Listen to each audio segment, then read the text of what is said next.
Harris. I'm the Director for Maintenance and Modernization for the Revere Housing Authority.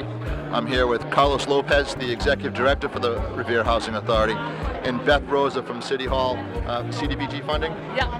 And so we're here representing the housing portion of the master plan and the steering committee. We've been asked to talk about some of our goals. Our first goal and most important goal is to create new deed-restricted housing to ensure that residents of all income levels can afford to stay in this city.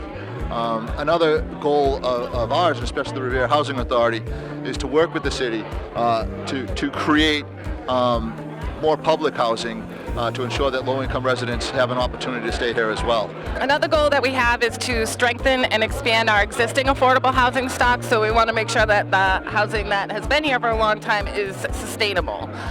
We also have coming up Wednesday, February 26th from 6 to 8 p.m. at the Revere Senior Center, we're going to be creating a Revere Housing Coalition. And if anybody would be interested in that, they can get in touch with me. And it's a public meeting from 6 to 8 p.m. to discuss all of the housing issues that face Revere. And this is the start of a process of trying to figure out what the best programs are for our community and our residents in the city of Revere. My name is Ruben Cantor. I'm the Director of the Office of Innovation and Data Management. I'm Richard Viskey. I'm the City Auditor and Budget Director for the City of Revere.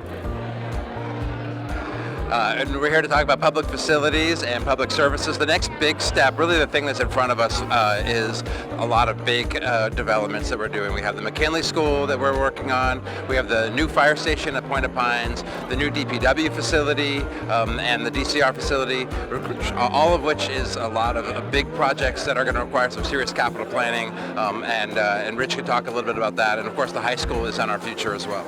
Like Ruben said, we are in the program to build a new high school somewhere down the road, and we are trying to just build capacity and find a place to build a new high school. It's a $300 million project estimated, and we're here to just promote the city's capital planning process and its public facilities and use of them.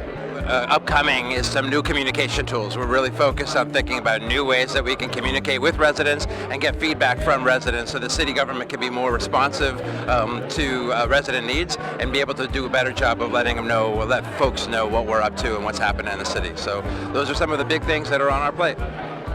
Yeah, we're just about to kick off our fiscal year 2021 budget process. Over the next few months, you'll see a lot of me presenting some of the capital plan, the long-range plan for the city, as well as the fiscal year 2021 operating budget. Thank you.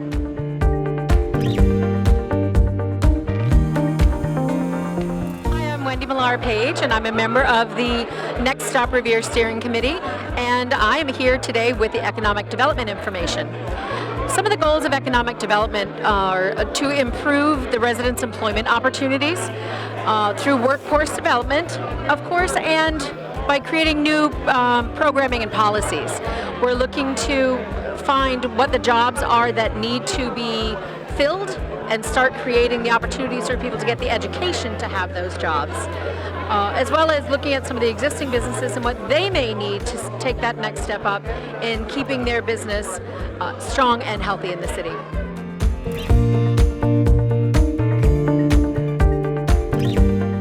I'm Julie DeMauro. I'm the Transportation Coordinator for the City of Revere, and I am working this year on improving transportation and mobility within the city and through the master plan.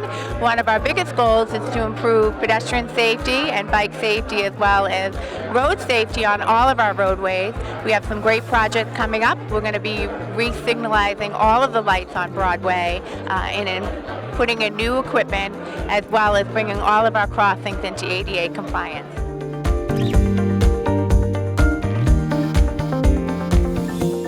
Good evening. My name's Paul Agenzio, Superintendent of Public Works. I'm here with El Baker from the Community Development Office. We're here to talk about energy and climate and our goals to help this situation. One of the things we've been doing over the past couple of years, we've partnered with the MDC and we've planted approximately 1,400 to 1,500 trees across the city, both on private and public land. In addition to a couple of hundred trees that the city has actually planted. We continue to do that program for the next year or two, and that has been very well received by the residents, especially planting on private property. One of the other things that's ongoing in the city now, the National Grid, we're working with National Grid, and they're converting all our street lights to LED. This will be a huge cost-saving measure that will save approximately $182,000 in electricity that the city's paying for now, and that'll take about 3 months. By the summer, that conversion will have taken place. Elle Baker from Community Development, and we're working on a number of climate initiatives throughout the city. One of the most recent initiatives is becoming a municipal vulnerability preparedness community, which will make us eligible for MVP grant funding. Another initiative is our hazard mitigation plan, which we just received another grant funding so that we can renew our plan, which was completed 5 years ago. So we'll be taking steps to complete that over the next few months. In addition to that, we also have some other initiatives. We're also doing some energy assessments of all the municipal public buildings to see how we can be better and more efficient with our utilities. Some other initiatives are electric vehicles and some more charging stations through the city, which will make that more readily available option for our residents, because they will have a place to charge their electric vehicles if they don't have access to that at their homes. So we're actually actively involved in regional calls, so we're collaborating with other communities to strategize what the best places might be that would suit our community and our residents' needs.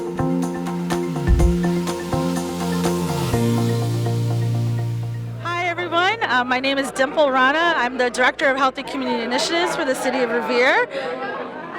And I'm Ed DeVoe. I'm on the steering committee. I'm a member of the Beachmont Improvement Committee, the Revere Society for Cultural Historic Preservation, and the Planning Board. A few things.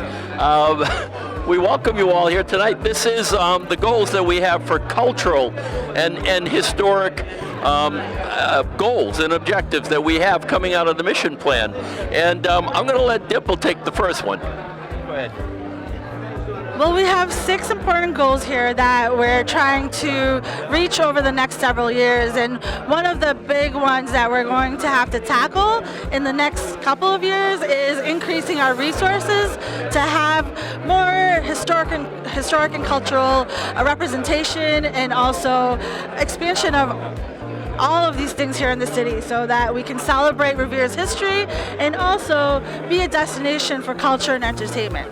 We talk about preserving the city's history and the culture as well. And when we think about preserving the city's history, the history needs to include the culture that has been here in the past, is here now, and will be here in the future. So we're going to be working in a number of these objectives to meet those needs.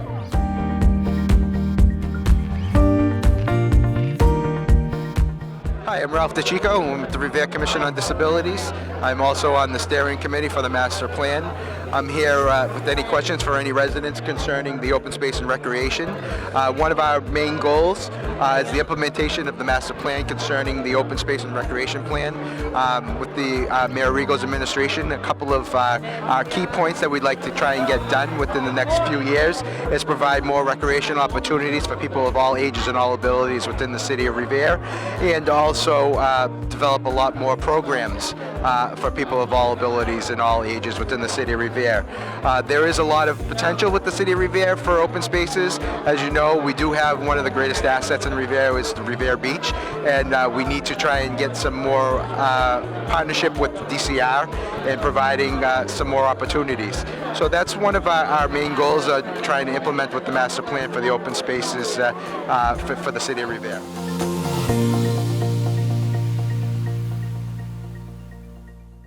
I'm Kim Hanton, and I am here with the Public Health Board, accompanying Sylvia Chang from Revere Cares. And what our vision is moving forward in the city of Revere is to open up a Health and Human Service division which can incorporate all aspects of a healthy life.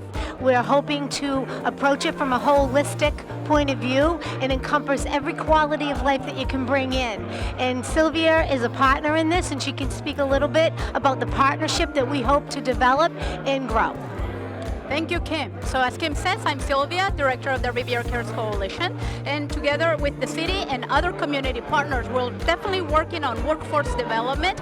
As you can imagine, your job stability impacts your health, and that is the holistic aspect of health, how other social determinants affect and make you a healthy person. Thank you.